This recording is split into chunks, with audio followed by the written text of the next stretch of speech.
نقل و بادام و قرود گی کشته دامون چیه خواری و زامدیات بلد زبوستون چیه نقل و بادام و قرود گی کشته دامون چیه خواری و زامدیات بلد زبوستون چیه خواری و زامدیات بلد زبوستون چیه پادشاواری زبستون رو نگامون مکم خودچی مزدور جرموش اسد بینه دا پیرون چیه نقل و بادام و قرود گی کشته دامون چیه خواری و زامدیات بلد زبستون چیه خواری و زامدیات بلد زبستون چیه صدر قاماتش دا دیلی پرخون و فریون چیه تای سنگو چوشی جیر الغشیه ناخون چیه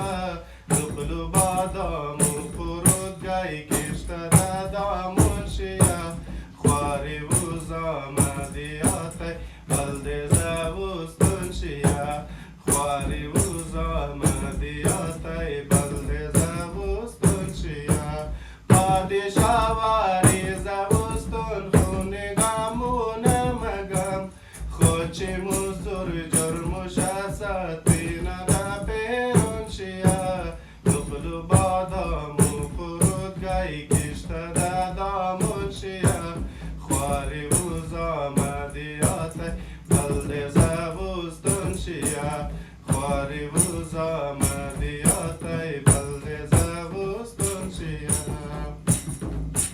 تای سنگو جوشی جیر الغشیه ناخون چیه صدر قاماتش دا دیلی پرخون و بریون چیه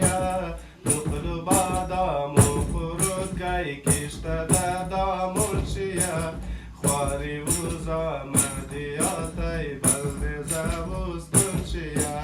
خواری و زامدیات بلد زبستون چیه خواری و زامدیات بلد زبستون چیه